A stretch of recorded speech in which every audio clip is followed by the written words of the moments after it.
The wedding party turned out exactly how my sister Emily dreamed it would be. Fancy spot with a view of the water, live string music, a tall stack of champagne glasses, and 200 people dressed to impress. She put in all the effort for this day, mapped out every little thing, and she totally earned it. What she didn't earn was using her speech to take another jab at me. Before we see how this toast backfires, drop a comment and let me know where you're listening from and what time it is for you right now. I'd love to know who's part of our community. That toast was 3 years ago.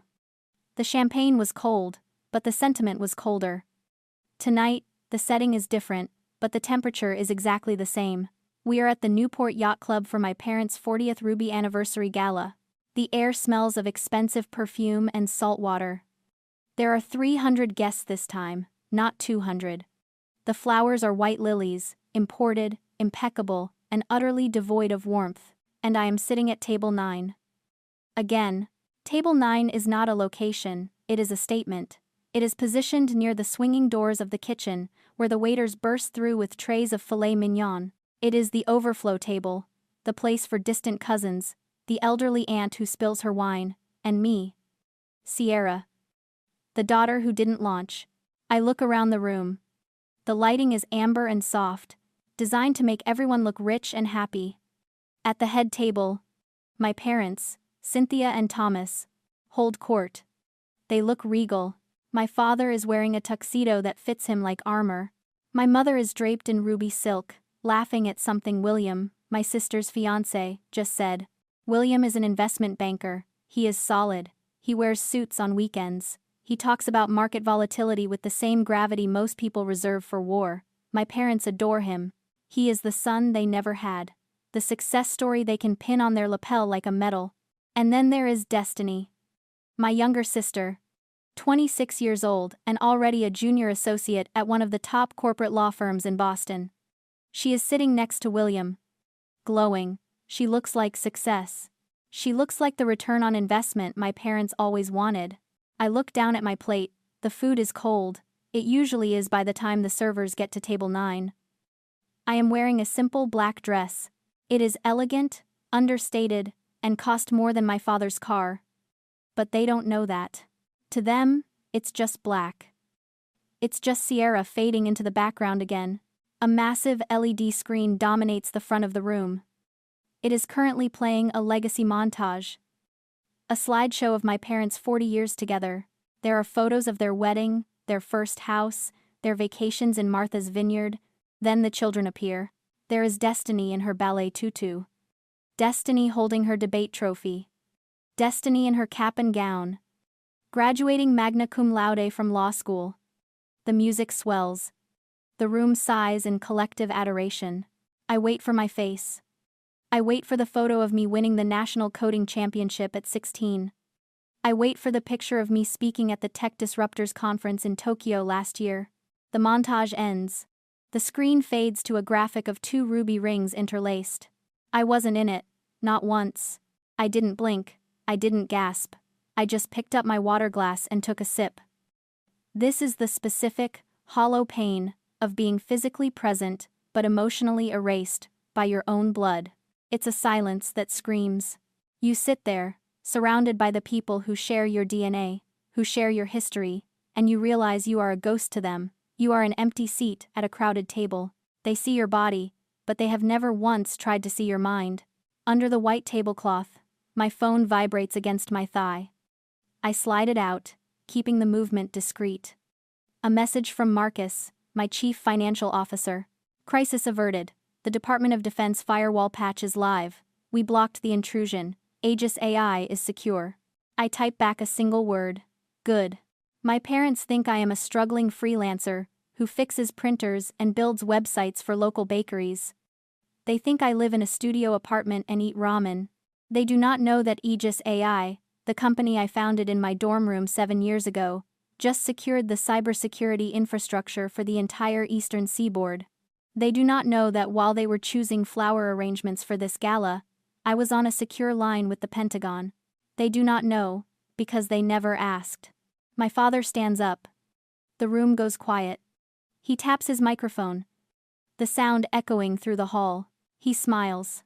That charismatic, winning smile that made him a top regional sales director in the 90s. "Thank you all for coming," he says, his voice warm and rich. 40 years. It feels like 40 minutes. The guests chuckle politely. When Cynthia and I started this journey, we had nothing but a dream. A dream of building a life, a home, and a family that would stand the test of time. And looking around this room tonight, I can say we succeeded. He raises his glass toward Destiny. We have raised a daughter who understands the value of hard work. Destiny, stand up. Destiny stands, beaming. The room applauds. A junior associate at Sterling and Finch, my father booms. 80-hour weeks. The grind, the dedication. That is what success looks like, folks. And she didn't just build a career, she built a future. She found William. He gestures to William, who stands and gives a modest wave. A man who understands finance. A man who can provide.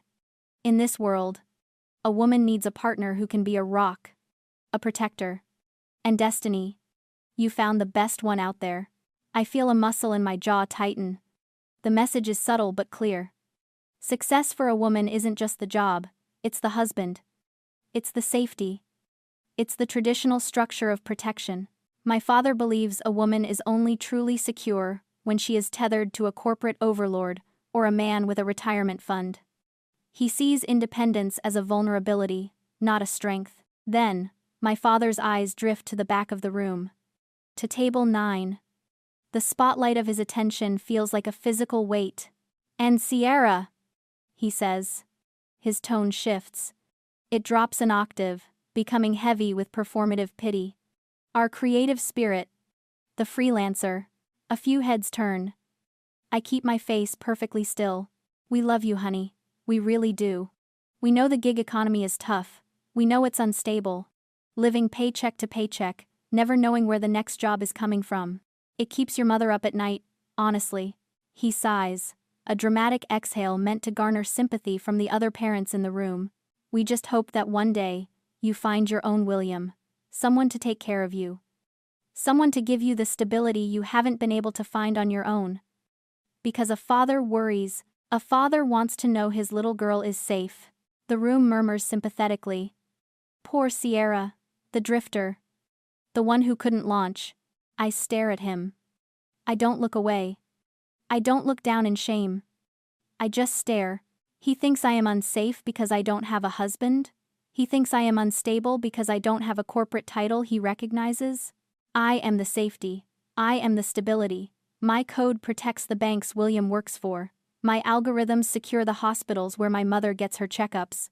I am the silent titan, holding up the sky they live under, and they look at me and see a child who needs a babysitter. Destiny takes the microphone next. She looks radiant. She looks like the victor. "Thanks, Dad," she says, her voice bright and confident. "And honestly, I have to thank you and Mom for pushing me. You taught me that you don't get anywhere by sitting in your pajamas with a laptop. You get there by showing up. By putting on a suit. By doing the hard work in the real world." She glances at me, a quick, dismissive flicker of her eyes. "I signed a new client this week," she announces, her voice swelling with pride. "A whale. I can't say the name yet, but let's just say it's going to put me on the partner track faster than anyone in the firm's history." That's the difference between a job and a career. Real clients, real stakes. The room erupts in applause. "Here, here," someone shouts. I sit silently. My phone vibrates again. It's Marcus. The embargo is lifting. "Forbes is pushing the list live in 2 minutes. Are you ready?" I look at Destiny, soaking in the applause. I look at my parents, glowing with the reflection of her glory. They are so sure of their world. They are so certain that their way is the only way. I type back. Let it burn. I slide the phone back onto the table, screen up. I take a sip of water. The ice cubes clink against the glass. It is the only sound I make. I am not going to interrupt their speeches. I am not going to make a scene. I am simply going to let the truth enter the room and find its own seat. I watch them, my family, basking in the afterglow of Destiny's announcement. They look so happy. So secure in their understanding of the world. And I wonder, not for the first time, how they could be so blind. It isn't just ignorance. It isn't just that they don't understand technology or cybersecurity. It's something deeper. It's a filter.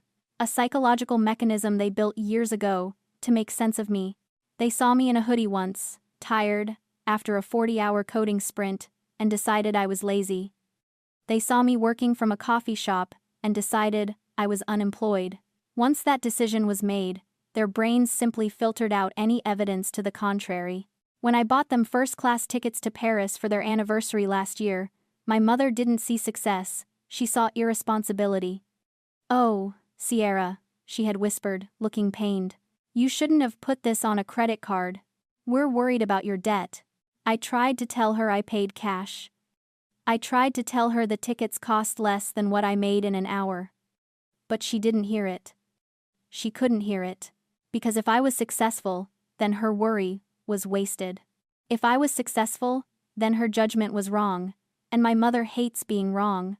When I bought my father a vintage Rolex for his birthday, he didn't see a gift from a wealthy daughter, he saw a knockoff. "It's a very good replica," he had said, patting my hand. "It looks almost real." Thank you for the thought. He couldn't conceive of a world where his freelancer daughter could walk into a jeweler and drop $30,000.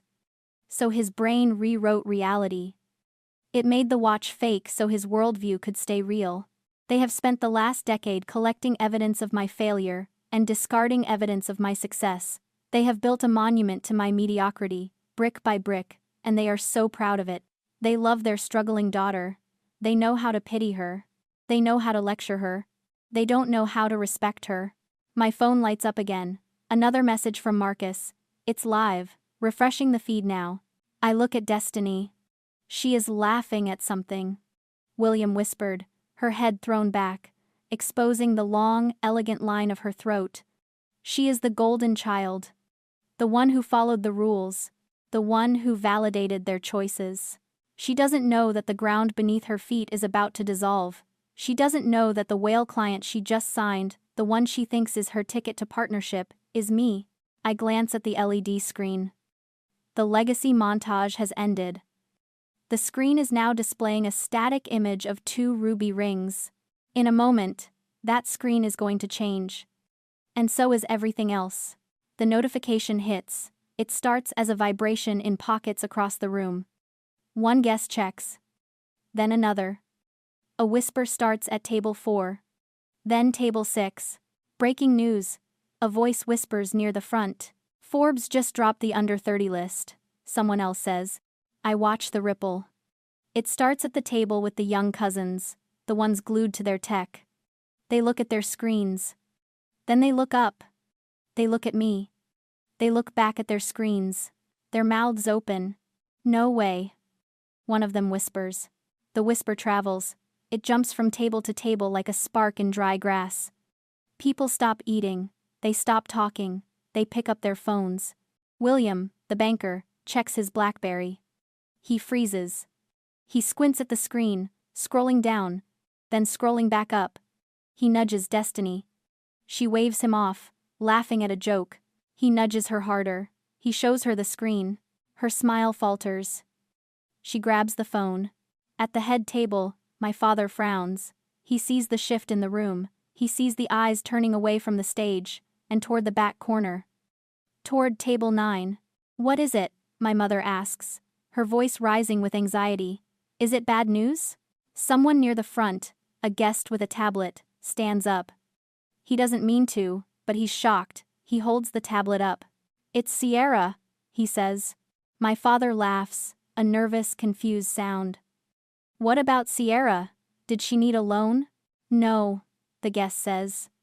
He looks at me with something like fear. She's on the cover. He taps the screen, casting it to the massive smart TV that was just playing the montage. The image fills the wall. It is me. I am wearing a white hoodie, my arms crossed, staring directly into the camera lens with a gaze that could cut glass. The headline is bold, black, and impossible to miss. The Silent Titan. Sierra, founder of Aegis AI. Net worth: $4.2 billion. The room goes deathly silent. You could hear a pin drop. You could hear a heart break. My father stares at the screen. He reads the numbers. 4.2 billion. He looks at me.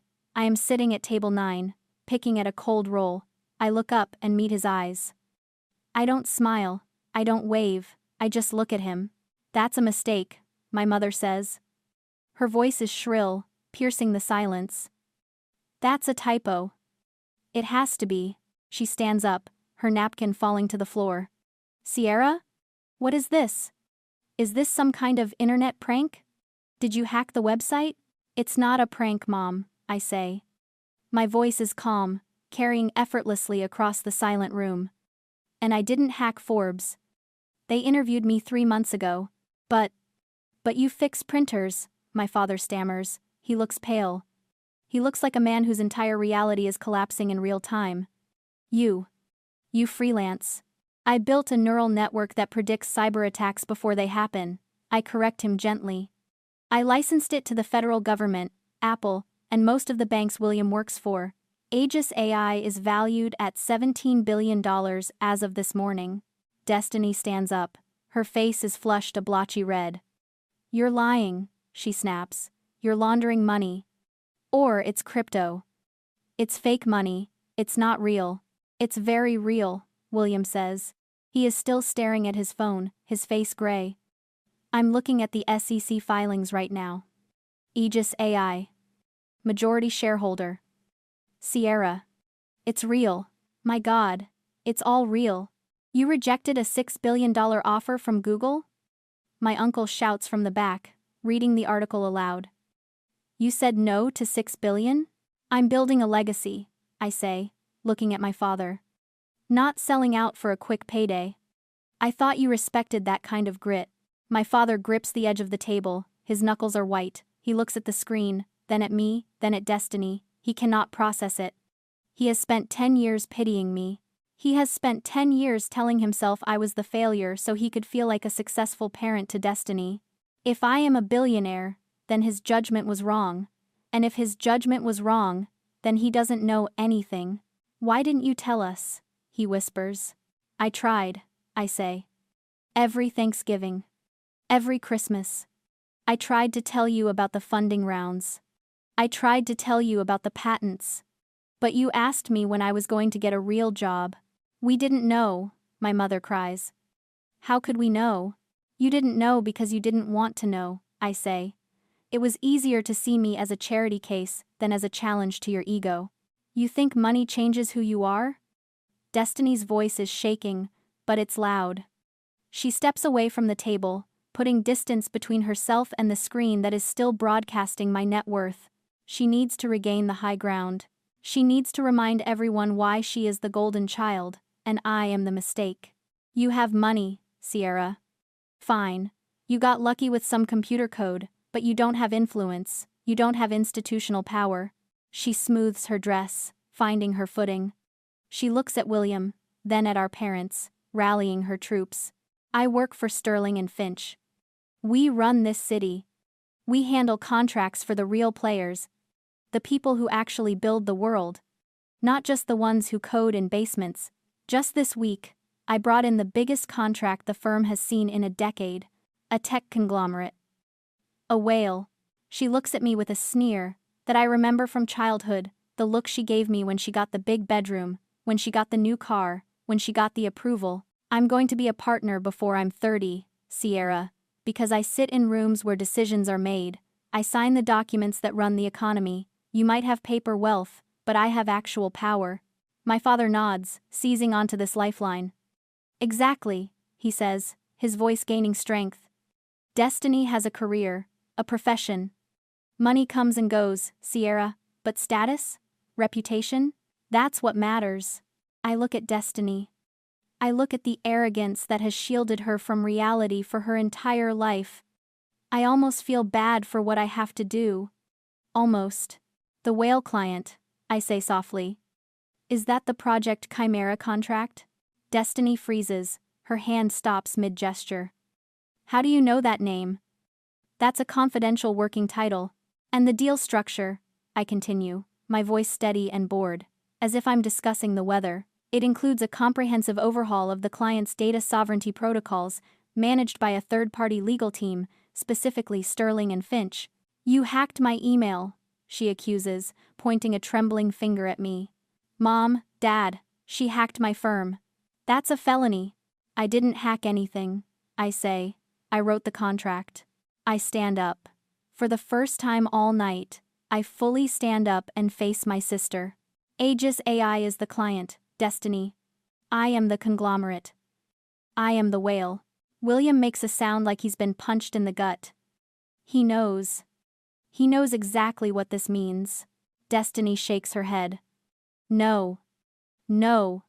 The signatory was a holding company. S.L. Holdings. Sierra Lee Holdings, I clarify. I used a shell company to avoid bias during the bidding process. I wanted the best firm, not the one my sister worked for, but when I saw Sterling and Finch on the shortlist, I approved the hire. I take a step toward her. "Did you read the addendum on page 42? The one regarding staffing requirements?" Destiny is pale.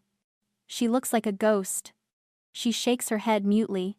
It stipulates that the client, me, retains the right to review and approve all junior associates assigned to the account based on performance metrics and ethical standing. I let that hang in the air. The room is silent. But it's a different kind of silence now. It's not shock. It's recognition. They are realizing that the hierarchy hasn't just been disrupted. It has been incinerated. I am not just your sister, Destiny. As of Monday morning, when that contract goes effective, I am your boss's boss. I own the billable hours you were bragging about. I own the partner track you're so proud of. I turn to my father. He is slumped in his chair, looking at Destiny, then at me. He is trying to calculate the math of a world where his failure daughter employs his success daughter. "You wanted me to have a real job, Dad? I just hired your golden child." William finally speaks. His voice is cracked. "Sierra, if you pull that contract, the firm loses 20% of its projected fourth quarter revenue. Destiny would be. She'd be fired." "I know," I say. "Business is brutal. It requires stability. It requires safety." "Isn't that what you said, Dad?" I look at Destiny one last time. She isn't the confident lawyer anymore. She is a little girl who realizes the game she's been playing was rigged against her the moment she underestimated me. "I won't fire you," I say. "I'm not vindictive. But you are going to learn what it feels like to work for everything you have. No more shortcuts. No more daddy's approval to float you. You answer to me now." I pick up my clutch. The room parts for me like the Red Sea. I don't look back at the screen. I don't look back at the table. I walk toward the exit. The air in the room is sucked out, leaving them in a vacuum of their own making.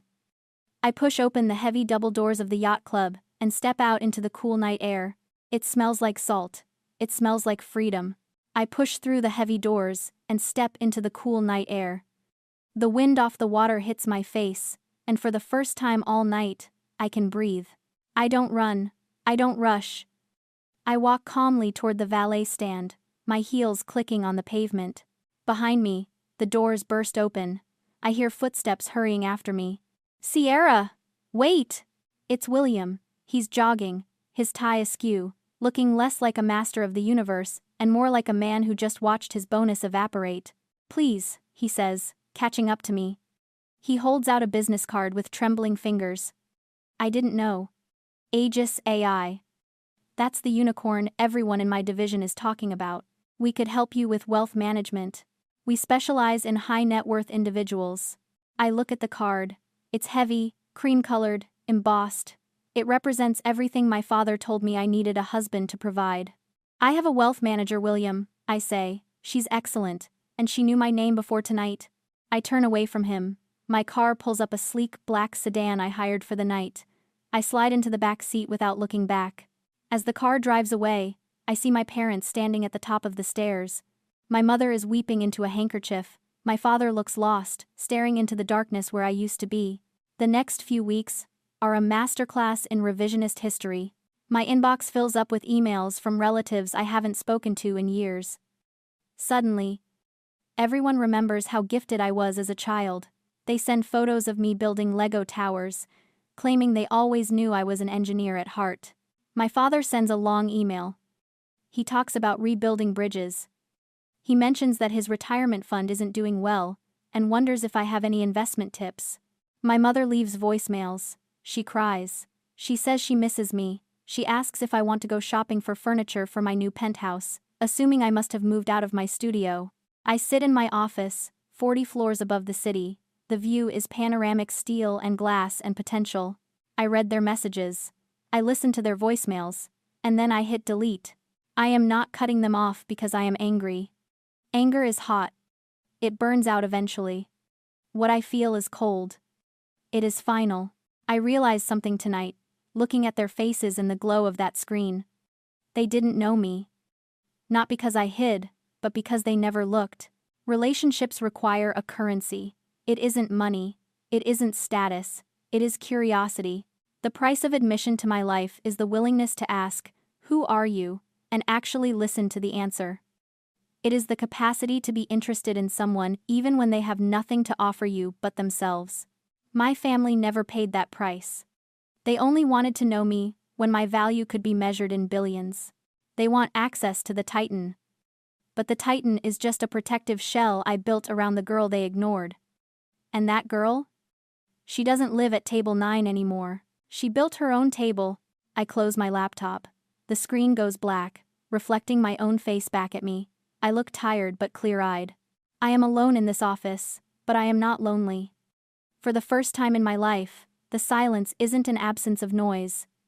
It's peace. If you've ever felt like the smartest person in the room but were treated like the smallest, hit that like button. Share this story if you believe respect is earned, not inherited. And tell me in the comments. What is the price of admission to your life? I'll be reading.